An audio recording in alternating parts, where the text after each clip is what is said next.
आइए जानते हैं झारखंड की 25 फटाफट बड़ी खबरों को केवल 5 मिनट में। उससे पहले वीडियो को लाइक करके चैनल को सब्सक्राइब जरूर कर दें।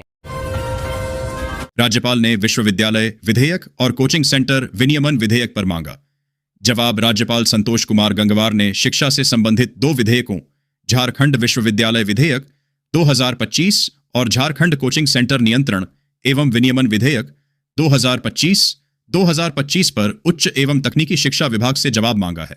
यह कदम विभिन्न संस्थाओं द्वारा विधेयकों के विरोध में सौंपे गए ज्ञापनों के बाद उठाया गया है। राज्यपाल ने विभाग से इन आपत्तियों पर अपना पक्ष रखने को कहा है ताकि आगे का निर्णय लिया जा सके। सीएम हेमंत सोरेन की याचिका पर ईडी से मांगा जवाब। जानिए पूरा मामला। झारखंड उच्च न्यायालय ने मुख्यमंत्री हेमंत सोरेन की याचिका पर ईडी से जवाब मांगा है। सोरेन ने ईडी की जांच को चुनौती दी है, जिसमें उन्होंने जांच प्रक्रिया और अधिकार क्षेत्र पर सवाल उठाए हैं। अदालत ने ईडी को अपना पक्ष रखने का निर्देश दिया है और मामले की अगली सुनवाई जल्द ही होगी। सबकी निगाहें इस मामले पर टिकी हैं। सिंचाई परियोजना से किसानों के जीवन में बदलाव। जमशेदपुर के किसानों के लिए खुशखबरी। 1400 करोड़ रुपए की सिंचाई परियोजना को केंद्र सरकार ने मंजूरी दे दी है। सांसद महतो के प्रयासों से यह संभव हुआ। इस परियोजना से किसानों को सिंचाई के लिए पर्याप्त पानी मिलेगा, जिससे फसल उत्पादन बढ़ेगा और उनकी आर्थिक स्थिति सुधरेगी। किसानों में खुशी की लहर है। में बच्चों के दाखिले के लिए फर्जी प्रमाण पत्र देने वालों पर कसा शिकंजा। एफआईआर दर्ज। जवाहर नवोदय विद्यालय निरसा में नामांकन हेतु फर्जी प्रमाण पत्र जमा करने के आरोप में 16 अभिभावकों के विरुद्ध एफआईआर दर्ज की गई है। विद्यालय प्रबंधन ने प्रमाण पत्रों की जांच के बाद यह कार्यवाही की। जांच में अभिभावकों द्वारा जाली दस्तावेज प्रस्तुत करने का खुलासा हुआ, जिसके बाद पुलिस में शिकायत दर्ज कराई गई। पुलिस ने धोखाधड़ी और जालसाजी के आरोप में मामला दर्ज कर जांच शुरू कर दी है। बालू और लघु खनिज आवंटन पर रोक बरकरार।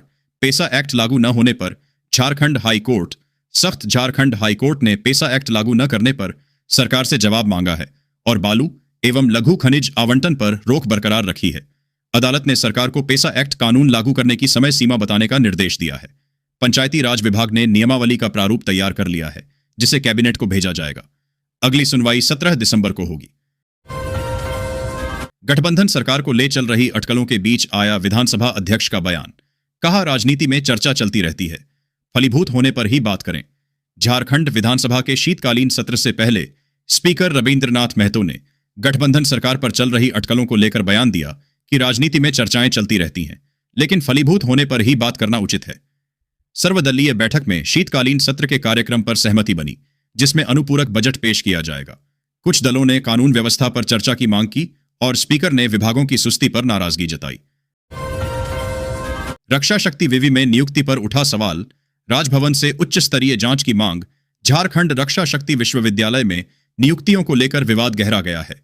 कुछ नियुक्तियों पर नियमों के उल्लंघन का आरोप है, जिसके बाद राजभवन से उच्च स्तरीय जांच की मांग की गई है।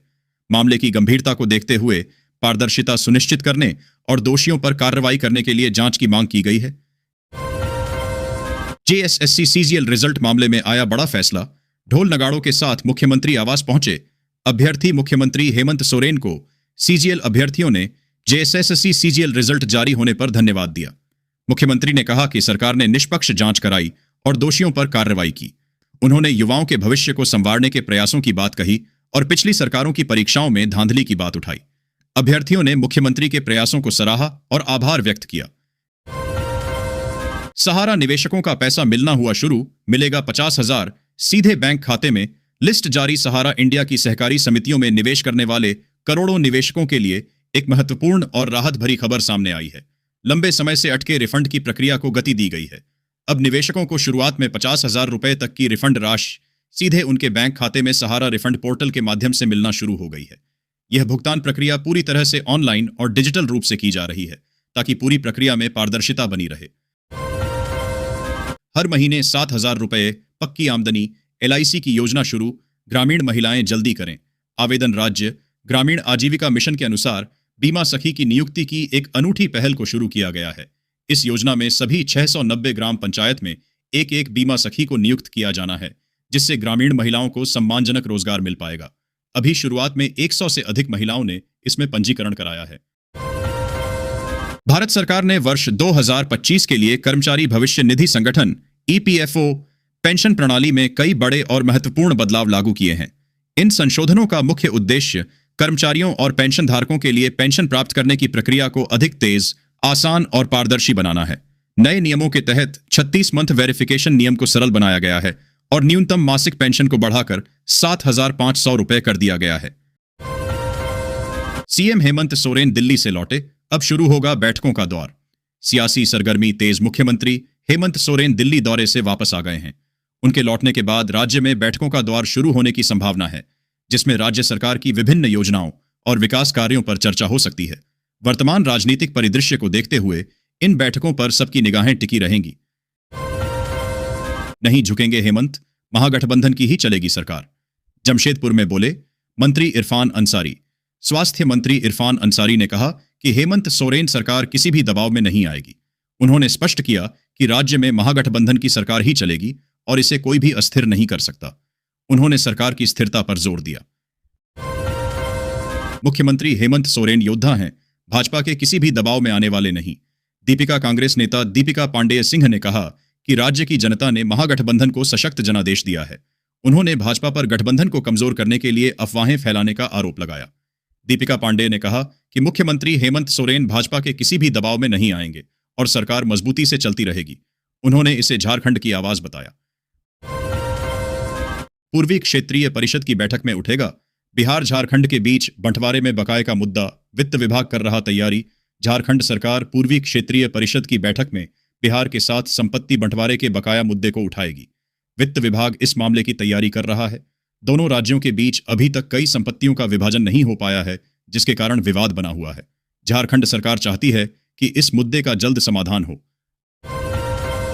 अब राशन वितरण प्रणाली में होगा सुधार। डीलरों को मिली 4G ई-पोश मशीनें। झारखंड में राशन वितरण प्रणाली को सुधारने के लिए डीलरों को 4G ई-पोश मशीनें दी गई हैं।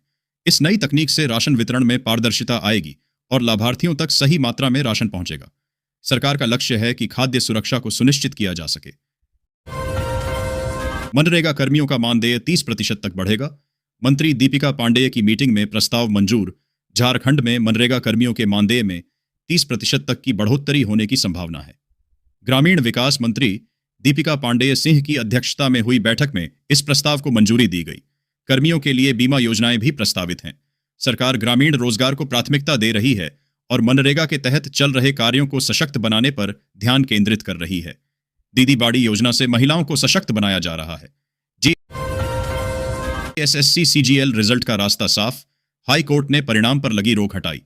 एसआईटी जांच जारी रखने का आदेश। झारखंड हाई कोर्ट ने जेएसएससी सीजीएल परीक्षा के परिणाम पर लगी रोक हटा दी है, जिससे परिणाम घोषित होने का रास्ता खुल गया है। अदालत ने एसआईटी को जांच जारी रखने का आदेश दिया है। इस फैसले से परीक्षा में शामिल हुए उम्मीदवारों को बड़ी राहत मिली है और भर्ती प्रक्रिया में तेजी आने की संभावना है। देवघर में जेपी नड्डा का मिशन झारखंड। 2 दिन कार्यकर्ताओं से संवाद। बनाएंगे जामुमों के खिलाफ सशक्त विपक्ष की रणनीति। भाजपा के प्रदेश कार्यकारी अध्यक्ष आदित्य साहू ने कहा है कि झामुमो और भाजपा नदी के 2 किनारों की तरह है। इनका मिलना अफवाह से ज्यादा कुछ नहीं है। राष्ट्रीय अध्यक्ष जेपी नड्डा 5 दिसंबर को देवघर पहुंच रहे हैं, जहां वे नए जिला कार्यालय का उद्घाटन करेंगे। 2 दिवसीय झारखंड प्रवास के दौरान वे पार्टी कार्यकर्ताओं से संवाद करेंगे और बिहार चुनाव में प्रचार करने गए नेताओं से मिलेंगे। वे राज्य में सशक्त विपक्ष की भूमिका निभाने के लिए रणनीति पर भी चर्चा करेंगे। बिजली विभाग पर गिरी गाज। 140 करोड़ की बकाया वसूली के लिए 3 खाते फ्रीज। झारखंड में बिजली विभाग पर 140 करोड़ रुपए की बकाया वसूली का दबाव है, जिसमें लापरवाही के चलते विभाग के 3 बैंक खाते फ्रीज कर दिए गए हैं। ईसाई बनने के बाद एसएससी का फायदा नहीं ले सकते। इलाहाबाद उच्च न्यायालय के इस फैसले का बजरंग दल ने किया स्वागत। इलाहाबाद उच्च न्यायालय के फैसले का बजरंग दल ने स्वागत किया है, जिसमें कहा गया है कि ईसाई धर्म अपनाने वाले अनुसूचित जाति एससी के लोग एससी श्रेणी के लाभों का दावा नहीं कर सकते। बजरंग दल ने धर्म परिवर्तन पर रोक लगाने की मांग की है और कहा है कि कुछ संगठन लालच देकर धर्मांतरण कराते हैं। संगठन ने न्यायालय के फैसले का सम्मान करने की बात कही है। फर्जी एससी सर्टिफिकेट पर आरआईएमएस में एडमिशन लेने वाली छात्रा का नामांकन रद्द। जेसीईसीईबी की कार्यप्रणाली पर सवाल। राजेंद्र आयुर्विज्ञान संस्थान रिम्स ने फर्जी एससी प्रमाण पत्र के आधार पर एमबीबीएस में दाखिला लेने वाली छात्रा काजल का नामांकन रद्द कर दिया है। जांच में अनियमितताएं सामने आने के बाद यह फैसला लिया गया। छात्रा को नोटिस भेजने के बाद भी जवाब नहीं मिला था। रिम्स ने आगे की कार्रवाई के लिए रिपोर्ट जेसीसीबी को भेज दी है और जालसाजी में शामिल लोगों की पहचान करने का अनुरोध किया है। क्रिटिकल मिनरल्स और टेक्नोलॉजी में नेतृत्व करे IITIS एम शताब्दी समारोह में प्रधानमंत्री के प्रधान सचिव पी.के. मिश्रा ने किया आह्वान। प्रधानमंत्री के प्रधान सचिव पी.के. मिश्रा ने IITIS एम के शताब्दी समारोह में संस्थान से क्रिटिकल मिनरल्स और टेक्नोलॉजी में नेतृत्व करने का आह्वान किया। उन्होंने संस्थान के राष्ट्र निर्माण में योगदान की सराहना की और आत्मनिर्भर भारत के लक्ष्य को प्राप्त करने के लिए सक्रिय योगदान करने का आग्रह किया। उन्होंने क्रिटिकल मिनरल्स के महत्व पर भी जोर दिया। DMC चुनाव को लेकर प्रशासन रेस। डीसी ने सभी विभागों को कोषांग गठित करने के दिए निर्देश। धनबाद नगर निगम चुनाव के लिए प्रशासनिक तैयारियां तेज हो गई हैं। डीसी ने विभिन्न कोषांगों का गठन करने का निर्देश दिया है ताकि चुनाव प्रक्रिया को सुचारू रूप से संपन्न कराया जा सके। जिला प्रशासन चुनाव की तैयारियों में सक्रिय रूप से जुटा है और अधिकारियों 3 को समय पर कार्य पूरा करने के निर्देश दिए गए हैं। रांची में सीए नरेश केजरीवाल के ठिकानों से मिले 65 लाख रुपये नकद और 55 लाख रुपये के सोने चांदी के आभूषण बरामद हुए। ईडी को करोड़ों रुपये के संदिग्ध लेन देन के दस्तावेज भी मिले हैं, जिसकी जांच जारी है। यह छापेमारी मनी लॉन्ड्रिंग के एक मामले के सिलसिले में की गई थी। पत्र लिखिए, इनाम पाइए। डाकघर की 2.5 आखिर प्रतियोगिता में 50,000 तक जीतने का मौका। भारतीय डाक विभाग 2.5 आखिर नामक पत्र लेखन प्रतियोगिता आयोजित कर रहा है, जिसमें विजन 2047 के भारत में जलवायु परिवर्तन से बचाव विषय पर पत्र लिखकर 50,000 रुपए तक जीतने का अवसर है। यह प्रतियोगिता सभी आयु वर्ग के लोगों के लिए है और इसमें भाग लेने की अंतिम तिथि 31 अक्टूबर 2024 है। हिमांट के हनुमान बने इरफान अंसारी, बोले गादा गदा उठाकर विरोधियों पर करेंगे प्रहार। मुख्यमंत्री हेमंत सोरेन के दिल्ली दौरे को लेकर विपक्ष के दावों पर स्वास्थ्य मंत्री इरफान अंसारी ने प्रतिक्रिया दी है। उन्होंने खुद को हेमंत सोरेन का हनुमान बताते हुए कहा कि वे किसी भी हालत में गठबंधन टूटने नहीं देंगे। अंसारी ने भाजपा पर राज्य के सेकुलर वोट बैंक को तोड़ने की साजिश रचने का आरोप लगाया और कहा कि सरकार पूरी तरह से स्थिर है। जुगसलाई में 18 साल बाद 75 लाख खर्च कर बनेगी 1.5 किलोमीटर लंबी सड़क।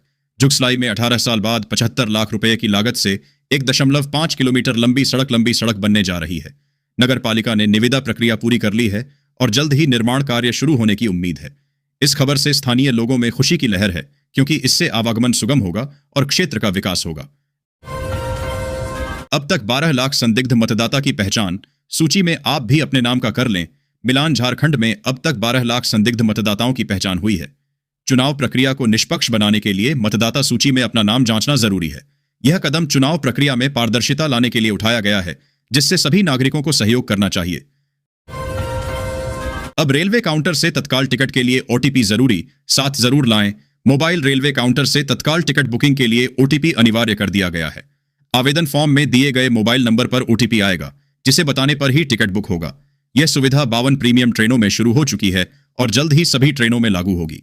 रेलवे का उद्देश्य तत्काल टिकट के दुरुपयोग को रोकना है। धनबाद कांग्रेस की गुटबाजी की चपेट में 4 नेता। झारखंड कांग्रेस ने थमाया नोटिस।